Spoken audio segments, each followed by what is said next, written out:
नमस्कार दोस्तों, target with PS Parihar channel में आपका स्वागत है। सुबह की इस वीडियो में ऐसी सूचनाएं होती हैं जो विभिन्न समाचार पत्रों पर छाई हुई होती हैं और विद्यार्थियों के लिए आवश्यक होती हैं। तो आइए शुरू करते हैं और देख लेते हैं कि आज के समाचार पत्रों में ऐसी कौन-कौन सी सूचनाएं हैं। तो वीडियो को जल्दी से लाइक कर दें, शेयर कर दें और जिन छात्रों ने चैनल को अभी भी सब्सक्राइब न किया हो तो जल्दी से सब्सक्राइब कर लें, ताकि आप लोगों को भी इसी प्रकार के ऑथेंटिक अपडेट सबसे पहले मिलती रहे। आगे बढ़ने से पहले एक सूचना उन विद्यार्थियों के लिए जो विद्यार्थी यूपी ट्रिपल एससी की भर्ती स्वास्थ्य कार्यकर्ता की तैयारी कर रहे हैं। यहाँ पर आप लोग देख सकते हैं, चक्षु प्रकाशन की ये बेस्ट बुक है आप लोगों के लिए। 9212 पदों के लिए ये भर्ती निकली थी और ये जो बुक आप लोग देख रहे हैं, इस बुक में 25 प्रैक्टिस सेट्स दिए हुए हैं जो यूपी ट्रिपल एससी का सिलेबस है, जो इस भर्ती का सिलेबस है उसके हिसाब से ये प्रैक्टिस सेट तैयार किए गए हैं। यहाँ पर लिखा हुआ है कि इसी बुक में आप लोगों को 2450 बहुविकल्पीय प्रश्न भी अलग से मिलेंगे और उन सभी प्रश्नों की व्याख्या भी मिलेगी। और ये जो प्रश्न है वो महत्वपूर्ण है, परीक्षा में पूछे भी जा सकते हैं। सभी काफ़ी किताबों की दुकानों में आपको चक्षु प्रकाशन की ये बेस्ट बुक मिल जाएगी और अगर आप लोग ऑनलाइन मंगवाना चाहते हैं तो उसकी भी लिंक मैंने डिस्क्रिप्शन बॉक्स में दे दी है। इसके बाद में हम लोग शुरू करते हैं आज की सूचनाओं को। जैसे यहाँ पर लिखा, कोरोना व चुनाव के चलते एएनएम भर्ती परीक्षा टली। कल यूपी ट्रिपल एससी ने नोटिस जारी की थी और जनवरी और फरवरी के महीने में जो परीक्षाएं होनी थी उनको स्थगित किया था, उसी के बारे में ये सूचनाएं हैं।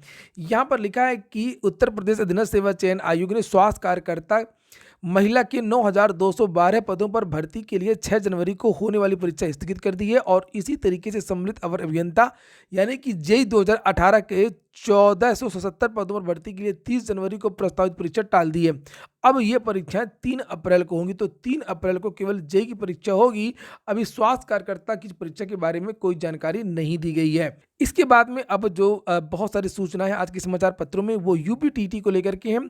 दोस्तों, आप लोगों को याद दिला दूं कि आप लोग चैनल को सब्सक्राइब अवश्य कर लें, शेयर कर दिया करें ताकि ये चैनल ज़्यादा से ज़्यादा ग्रो करे और मेरा उत्साह बढ़े। यहाँ पर लिखा हुआ है कि टीईटी को प्रवेश पत्र के साथ पहचान पत्र भी जरूरी है। इस बार जो परीक्षा होगी वहाँ पर विद्यार्थियों को एडमिट कार्ड भी लेकर के जाना है और आईडी भी लेकर जाना है। ये तो पहले भी जाना पड़ता था। यहाँ पर लिखा है कि चाय व कॉफ़ी की भी अनुमति होगी। परीक्षा अवधि में परीक्षा कक्ष में चाय, कॉफ़ी, शीतल पेय आदि ले जाने की अनुमति होगी। परीक्षा केंद्र पर केंद्र व्यवस्थापक, नामित पर्यवेक्षक, स्टैटिक मजिस्ट्रेट को भी कैमरा युक्त मोबाइल, स्मार्टफोन ले जाने की अनुमति नहीं होगी। कैसे क्या करना है ये सब कुछ यहाँ पर जानकारी दी गई है। यहाँ पर लिखा है कि किन किन चीज़ों पर रोक लगी हुई है। परीक्षा हॉल के अंदर प्रवेश पत्र, काले बाल पॉइंट पेन के अलावा पाठ्य सामग्री, calculator, ruler, log table, electronic घड़ियाँ, मुद्रित अथवा लिखित सामग्री, कागज के टुकड़े, मोबाइल फोन, पेजर आदि कुछ भी नहीं लेकर के जाना है। वहीं पर यूपी टीटी को लेकर के बहुत सारी जानकारियां और भी दी गई हैं। जैसे कैमरे की निगरानी में होगा यूपी टीईटी। उत्तर प्रदेश शिक्षक पात्रता परीक्षा 23 जनवरी को जिले के 89 केंद्रों पर होगी और इस बार सीसीटीवी भी लगा रहेगा। तो कुल मिलाकर के इतना तय हो चुका है कि आप लोगों की जो परीक्षा है वो 23 जनवरी को ही होने जा रही है। हालांकि बहुत सारे छात्र संगठन और छात्र ये मांग कर रहे हैं कि टीईटी परीक्षा को स्थगित कर दिया जाना चाहिए, क्योंकि कोरोना का संक्रमण लगातार बढ़ रहा है। जैसा कि आप लोग देख सकते हैं, भारत ही नहीं विश्व के बहुत सारे देशों में ये समस्या बढ़ चुकी है। जैसे ऑस्ट्रेलिया, लिखा हुआ है आज के समाचार पत्रों में कि ऑस्ट्रेलिया में ओमिक्रॉन के रिकॉर्ड मामले, कम पड़े बेड, देश के दूसरे सबसे बड़े राज्य में लगा आपातकाल, दुनिया में नए संक्रमित 20 लाख मिले हैं। और यहाँ पर लिखा कि जापान पाबंदियों में विस्तार को सरकार तैयार। इसके बाद में एक और महत्वपूर्ण सूचना है कि लखनऊ विश्वविद्यालय जल्द बनेगा 1 वर्षीय बीएड पाठ्यक्रम। अब पहले भी 1 साल का बीएड हुआ करता था, उसके बाद में 2 साल का, और ये कहा जा रहा है कि नई शिक्षा नीति में परास्नातक के जो छात्र हैं वो 1 साल का बीएड करेंगे। ये देखिए नीचे यहाँ पर लिखा है कि परास्नातक कक्षाओं में पढ़ने वाले यानी एमए, एमएससी, एमटेक के छात्रों के लिए है।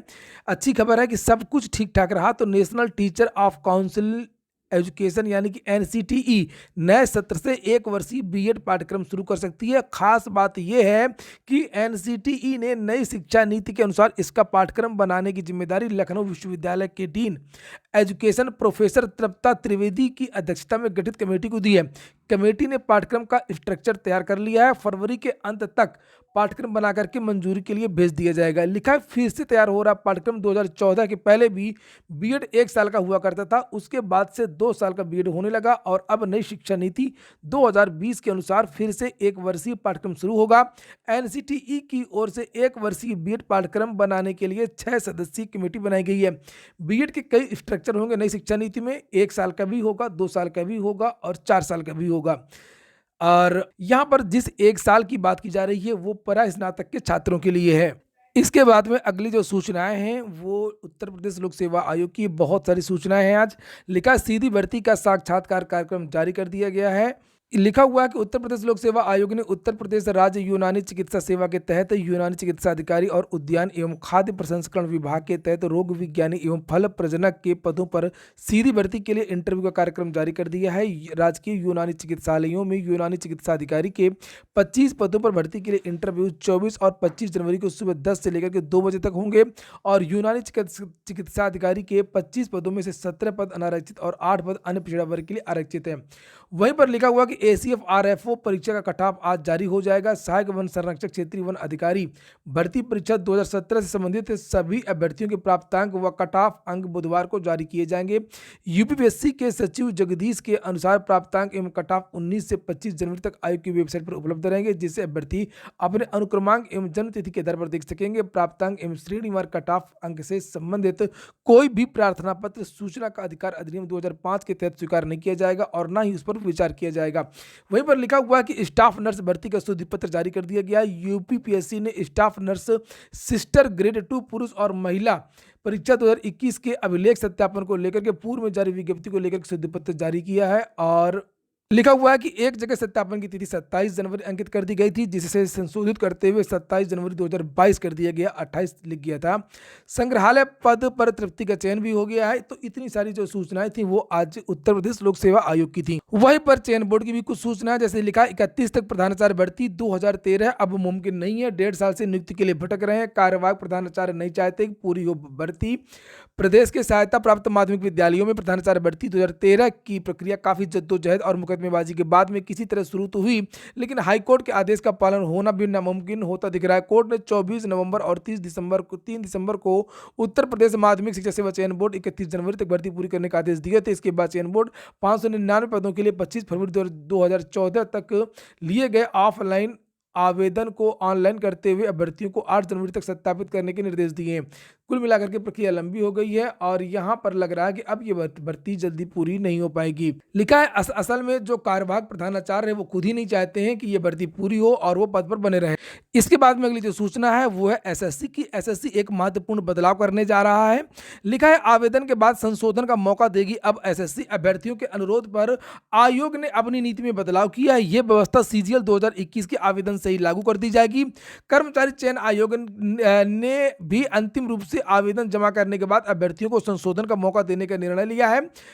खास बात यह कि यह व्यवस्था वर्तमान में combined graduate level CGL exam 2021 से ही लागू की जा रही है और जिसकी आवेदन की अंतिम तिथि 23 जनवरी है। फॉर्म में संशोधन के लिए अभ्यर्थी 28 जनवरी से लेकर के 1 फरवरी तक ऑनलाइन आवेदन कर सकते हैं। अभी हाल ही में एसएससी ने अपना एक परीक्षा कैलेंडर जारी किया था, जिसमें यह बताया था कि पूरे 2022 में कौन कौन सी भर्तियां आएंगी, उनकी विज्ञापन किस तारीख को आएंगे और इनकी जो है सूचना। और आप लोग देख लें पुलिस कांस्टेबल भर्ती के बारे में लाइव हिंदुस्तान समाचार पत्र में यहाँ पर दिया हुआ है कि यूपी पुलिस में कांस्टेबल और फायरमैन भर्ती के लिए टेंडर भरने की लास्ट डेट 27 जनवरी। फरवरी में शुरू हो सकती है आवेदन की प्रक्रिया। आगे लिखा हुआ है कि उत्तर प्रदेश पुलिस भर्ती एवं प्रोन्नत बोर्ड की ओर से कांस्टेबल के 26,210 एवं फायरमैन 172 पदों पर शुरू होने वाली भर्ती प्रक्रिया का इंतजार जल्द खत्म हो सकता है। लेकिन मुझे नहीं लगता है कि इस भर्ती के जो विज्ञापन है वो चुनावों के पहले आएगा या फरवरी में इसका विज्ञापन जारी हो जाएगा। इसका भी विज्ञापन जरूर आएगा। तैयारियां तो लगातार चल ही रही हैं और हो सकता है कि इसका जो विज्ञापन है वो अब मार्च या अप्रैल के महीने में आए। लेकिन समाचार पत्र के माध्यम से ये जानकारी दी गई है कि पुलिस भर्ती एवं प्रोन्नत बोर्ड फरवरी 2022 में भर्ती का जो नोटिफिकेशन है वो जारी कर सकता है और आवेदन प्रक्रिया शुरू कर सकता है। 7 जनवरी पर इस संबंध में नोटिस जारी की गई थी। तो इसके लिए चुनाव आयोग से परमिशन लेना पड़ेगा और मुझे नहीं लगता है कि चुनाव आयोग इसकी परमिशन देगा। ये हो गया आज का वीडियो। वीडियो अगर आपको अच्छा लगा तो लाइक कर दें। जिन छात्रों ने चैनल को सब्सक्राइब न किया, सब्सक्राइब कर लें। पूरा वीडियो सुनने के लिए बहुत बहुत धन्यवाद।